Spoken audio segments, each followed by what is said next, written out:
Hello everyone, myself Jaya Agarwal, Assistant Professor Political Science from SPCGC Ajmer. I welcome you all in this video. Today we are going to study about the directive principles of state policy. So let's start. The directive principles of state policy is a novel feature of the Indian Constitution, and we borrowed this feature from the Irish Constitution.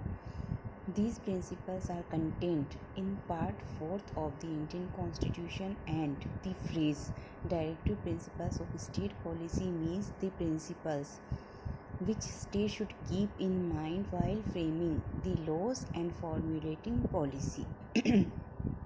Whereas fundamental rights are in fact injunctions prohibiting government from doing certain things. The directive principles are affirmative instructions to government to do certain things. The directive principles embody the ideal of the welfare state.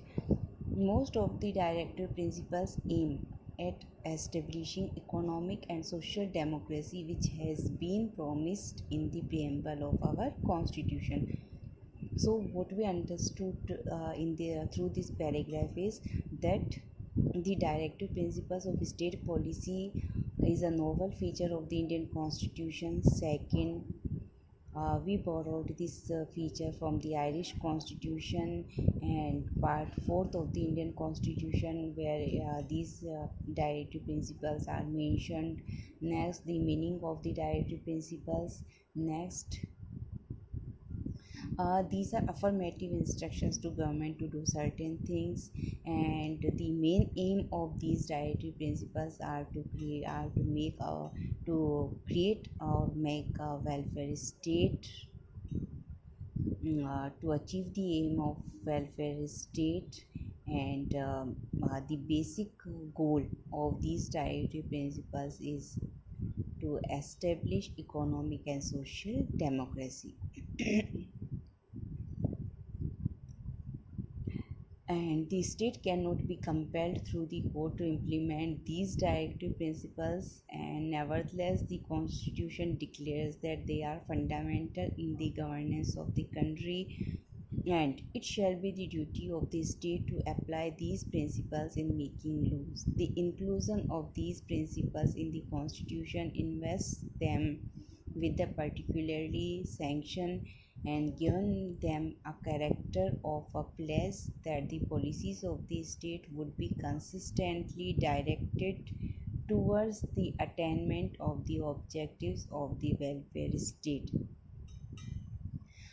The directive principles contained in the Indian Constitution can be broadly grouped in three classes: socialistic, Gandhian, and liberal.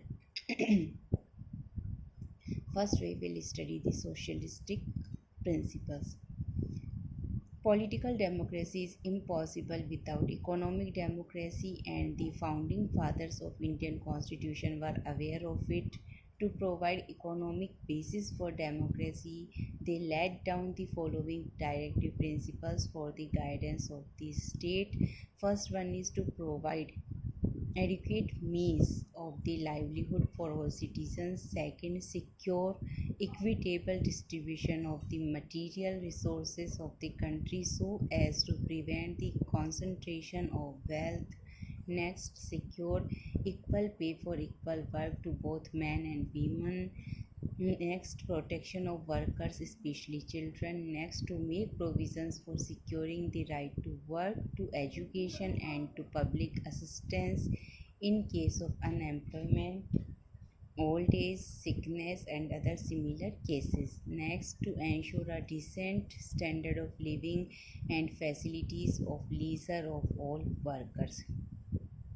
These were principles on the basis of socialistic pattern. Now we will see the directive principles which are based on Gandhian program or philosophy. So Gandhian principles. This set of directive principles is based on Gandhian program of reconstruction that includes: first one is organization of village panchayats as effective units of self government.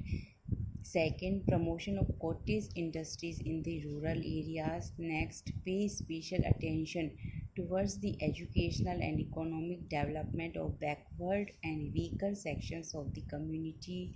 Next, prohibition of intoxicants except for medicinal purposes. And fifth one is prevention of slaughter of cows, calves, and other milch cattle. So we are studying the classification of directive principles, and we can broadly group these principles in three classes, can be broadly grouped in three classes: socialistic, Gandhian, and liberal. So we have studied the socialistic principles, Gandhian principles, and now we will talk about the liberal principles or the directive principles, which are based on the liberal pattern. So, this set of directive principles contain liberal principles like: first one is free and compulsory education for children up to the age of 14 years within 10 years of the commencement of the constitution. Second, uniform civil code for the whole country. Third, separation of executive from judicial powers in the services. Fourth, protection of monuments, places, or objects of national, artistic, or historical importance. Fifth, promotion of agriculture and animal husbandry on modern and scientific lines. Sixth, promotion of public health. And after that, seventh point is promotion of international peace and security and maintenance of just and honorable relations between the nations. So this point is regarding the international relations among the countries. And the next one is foster respect for international law and treaty obligations in the dealing of organized peoples with one another.